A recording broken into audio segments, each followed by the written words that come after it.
Irmãos e irmãs, vamos a mais um momento da nossa liturgia da palavra. Eu transmito diariamente esse momento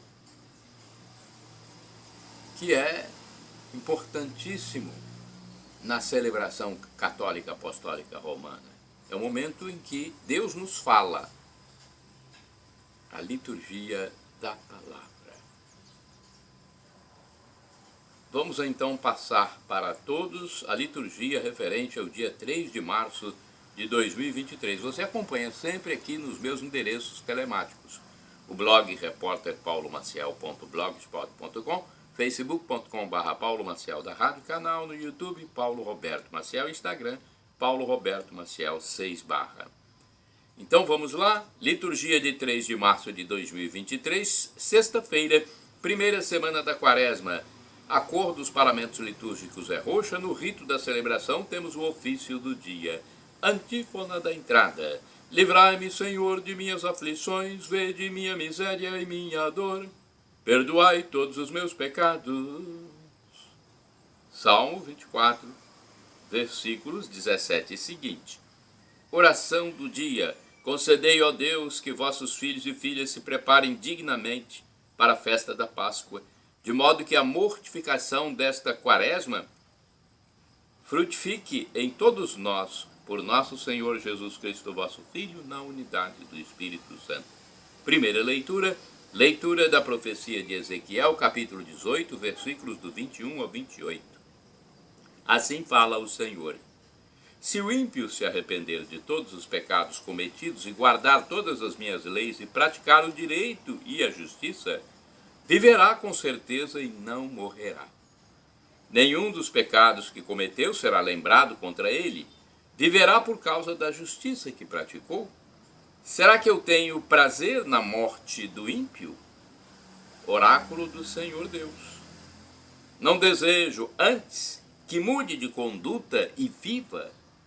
Mas, se o justo se desviar de sua justiça e praticar o mal, imitando todas as práticas detestáveis feitas pelo ímpio, poderá fazer isso e viver? Da justiça que ele praticou, nada mais será lembrado. Por causa da infidelidade e do pecado que cometeu, por causa disso morrerá. Mas vós andais dizendo, a conduta do Senhor não é correta. Ouvi, vós da casa de Israel, é a minha conduta que não é correta, ou antes é a vossa conduta que não é correta? Quando um justo se desvia da justiça, pratica o mal e morre. É por causa do mal praticado que ele morre. Quando um ímpio se arrepende da maldade que praticou e observa o direito e a justiça, conserva a própria vida. Arrependendo-se de todos os seus pecados, com certeza viverá, não morrerá. Palavra do Senhor, graças a Deus. Vamos ao Salmo responsorial, é o Salmo 130, versículos do 1º ao 2º, 3º ao 4º, 5º ao 6º, 7º ao 8º, refrão é o versículo 3º. Se levardes em conta nossas faltas, quem haverá de subsistir? Repitamos, se levardes em conta nossas faltas, quem haverá de subsistir? Das profundezas eu clamo a vós, Senhor. Escutai a minha voz. Vossos ouvidos estejam bem atentos ao clamor da minha prece. Se levardes em conta nossas faltas, quem haverá de subsistir? Se levardes em conta nossas faltas, quem haverá de subsistir? Mas em vós se encontra o perdão, eu vos temo e em vós espero. Se levardes em conta nossas faltas, quem haverá de subsistir? No Senhor ponho a minha esperança, espero em sua palavra. A minha alma espera no Senhor, mais que o vigia pela aurora. Se levardes em conta nossas faltas, quem haverá de subsistir? Espere Israel pelo Senhor, mais que o vigia pela aurora. Pois no Senhor se encontra toda a graça e copiosa redenção. Ele vem libertar a Israel de toda a sua culpa. Se levardes em conta nossas faltas, quem haverá de subsistir? Repitamos, Se levardes em conta nossas faltas, quem haverá de subsistir? Agora vamos à proclamação do Evangelho de Jesus Cristo, escrito por São Mateus Apóstolo, capítulo 5, versículos do 20 ao 26. Salve, ó Cristo, imagem do Pai, a plena verdade nos comunicai. Salve, ó Cristo, imagem do Pai, a plena verdade nos comunicai. Lançai para bem longe toda a vossa iniquidade, criai em vós um novo espírito e um novo coração. Trecho de Êxodo 18, versículo 31. Salve, ó Cristo, imagem do Pai, a plena verdade nos comunicai. Salve, ó Cristo, imagem do Pai, a plena verdade nos comunicai.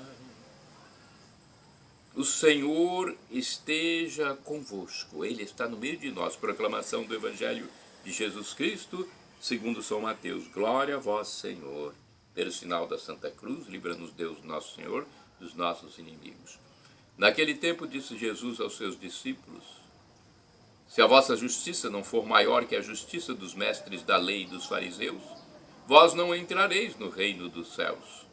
Vós ouvistes o que foi dito aos antigos: não matarás. Quem matar será condenado pelo tribunal. Eu, porém, vos digo: todo aquele que se encoleriza com seu irmão será réu em juízo. Quem disser ao seu irmão patife será condenado pelo tribunal. Quem chamar o irmão de tolo será condenado ao fogo do inferno. Portanto, quando tu estiveres levando a tua oferta para o altar e ali te lembrares de que teu irmão tem alguma coisa contra ti, deixa a tua oferta ali diante do altar e vai primeiro reconciliar-te com o teu irmão. Só depois vem apresentar a tua oferta. Procura reconciliar-te com teu adversário enquanto caminha contigo para o tribunal. Senão o adversário te entregará ao juiz, o juiz te entregará ao oficial de justiça e tu serás jogado na prisão. Em verdade eu te digo, dali não sairás enquanto não pagares o último centavo.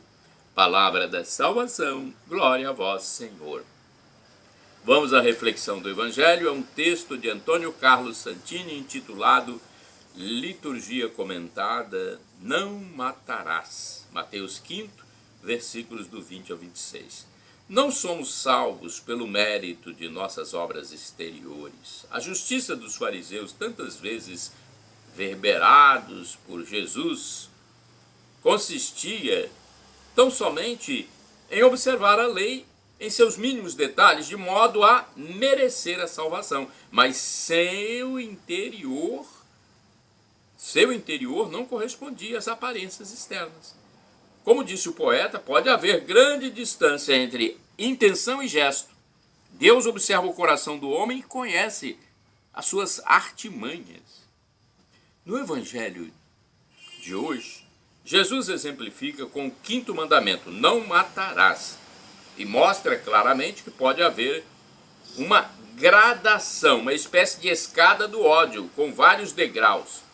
Irar-se contra o irmão, chamá-lo de imbecil ou de doido, são formas civilizadas de matar. Parecem pecados menos graves, mas o ódio é o mesmo. No dia a dia, nossos relacionamentos oferecem seguidas oportunidades de amar. No nosso cotidiano, são situações que se abrem ao perdão, à compreensão, à paciência, mas também podem derivar para a condenação, a rejeição, a agressividade. Uma pessoa honesta e educada pode conter-se e evitar reações explosivas ou ofensivas, mas ao mesmo tempo alimentar no coração projetos de vingança, desejar prejuízos para os outros e mesmo alegrar-se com os insucessos deles. Apesar da honestidade exterior e de uma polidez aparente, o ódio mortal corre secretamente pelas artérias. Há muitas formas de matar. Mata quem calunia o justo, quem joga lama na reputação dos outros, quem propaga escândalos com requintes de sadismo. mata-se ao sabotar o trabalho dos companheiros, ao negar o reconhecimento a seus esforços, ao pagar salário de fome aos empregados. Pode-se matar semeando dúvidas sobre questões de fé.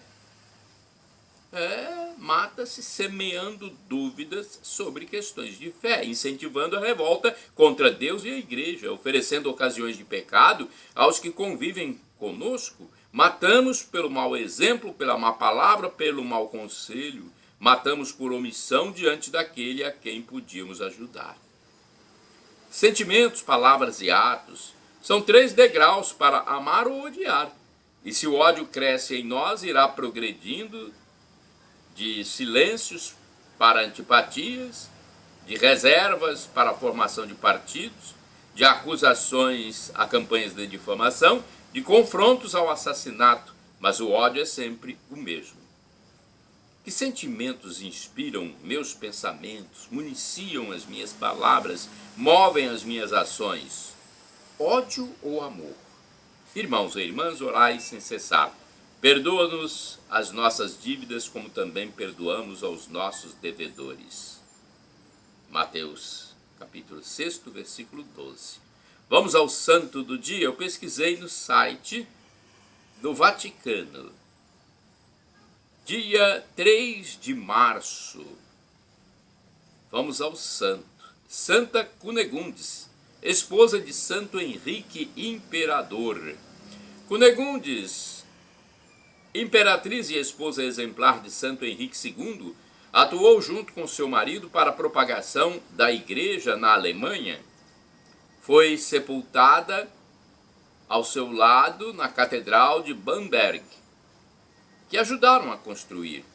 A santa faleceu em 1033 ou 1039. Foi canonizada em 1200 pelo Papa Inocêncio III. Natural de Luxemburgo, Cunegundes, também conhecida como Cunegunda, cresceu em uma família que lhe transmitiu a sua fé e lhe ensinou as virtudes cristãs. A jovem viveu tais virtudes com particular fervor, que mais tarde as levou como dote ao duque da Baviera, futuro imperador do Sacro Império Romano, Henrique II, com quem se casou com a idade de 20 anos. Um casamento santo. Muitas lendas falam sobre a união de Cunegundes com Henrique, como a de uma calúnia que insinuava uma traição da jovem esposa contra o marido. Então a mulher invocou o Senhor com tanta intensidade que lhe permitiu fazer um teste excepcional para convencer o noivo sobre sua inocência, caminhar sobre o carvão ardente. Outra versão, ao invés, diz que os dois cônjuges tinham feito votos recíprocos de castidade, tanto que seu casamento foi chamado Núpcias de São José. Por outro lado, a realidade histórica parece ter sido a de que Cunegundes fosse estéril. Apesar de a lei germânica prever isso como causa de repúdio, o marido decidiu não adotá-la. Por isso, Cunegundes e Henrique são recordados ainda hoje como santo casal que iluminou o Sacro Império Romano. Propagação do cristianismo. Em 1002, com a morte de Otão III, duque da Baviera, tornou-se imperador do Sacro Império Romano com o nome de Henrique II. Somente em 1014, porém, conseguiu ir a Roma com sua esposa para receber a coroa das mãos do Papa Bento VIII. De volta à sua pátria, os dois cônjuges se dedicaram com afinco para a propagação do cristianismo na região alemã de Hesse. Em 1007, mandaram construir a Catedral de Bamberg, onde estão sepultados, um ao lado do outro, e em 1021 também o mosteiro de Kaufungen, em ação de graças pela cura de uma grave doença. Em 1024, falece Henrique II. Um ano depois, por ocasião do seu aniversário de morte, Cunegundes doou uma relíquia da Santa Cruz ao mosteiro de Kaufungen. Ao mesmo tempo, trocou suas roupas reais pelo saio beneditino e entrou para este mosteiro. Desde então a mulher viveu com humildade, transcorria o dia em oração e lendo as Escrituras, fazia os trabalhos mais humildes, praticava a penitência por meio da abstinência de alimentos e confortava as co-irmãs enfermas. Santa Cunegundes faleceu num mosteiro em data imprecisa, provavelmente em 1033, embora outras fontes assinalam 1039. Santa Cunegundes, rogai por nós. Shalom Adonai, uma expressão hebraica que significa a paz de Deus. El Shaddai significa Deus onipotente, Deus todo-poderoso. Peça e receberá, se for para o seu bem. O professor e escritor de mais de 100 livros da história da igreja, de muitos momentos importantes da igreja, Felipe Aquino, diz que Deus pode nos dar 3 respostas: sim, não ou espere. E agora eu clamo do aramaico, dialeto de Jesus, para o português: Maranatá, vinde Senhor Jesus. Ou Maranata, pronúncia evangélica ou protestante. Não importa, a pronúncia, o significado é o mesmo. Vem Senhor Jesus, é a segunda vinda de Jesus para o juízo final. Momento em que muitos irão para o céu, novo Éden, o novo paraíso, viver eternamente com Deus Pai, Deus Filho e Deus Espírito Santo. Que bênção, hein? Que graça! Mas, infelizmente, há também quem vá para a tormenta eterna, viver longe da presença de Deus, para sempre. E quem for, vai por conta própria, por não se apoderar da graça que Deus nos dá nesta pequena peregrinação aqui pela terra. A graça nos foi dada com a vinda do Deus Criador, Salvador, à terra. Ele se humanou, sofreu, morreu, ressuscitou, subiu aos céus e lá está mediando por nós, junto a Deus Pai. Então a graça já nos foi dada. Nós temos que tomar posse. Perdão, Senhor, pelos meus pecados passados, presentes, futuros, físicos e espirituais. Pecado do pensamento, palavras, atos, omissões. E me dê a vida eterna, Senhor. Senhor Jesus Cristo, eu quero a vida eterna convosco. Meu Jesus, eu quero viver convosco para sempre.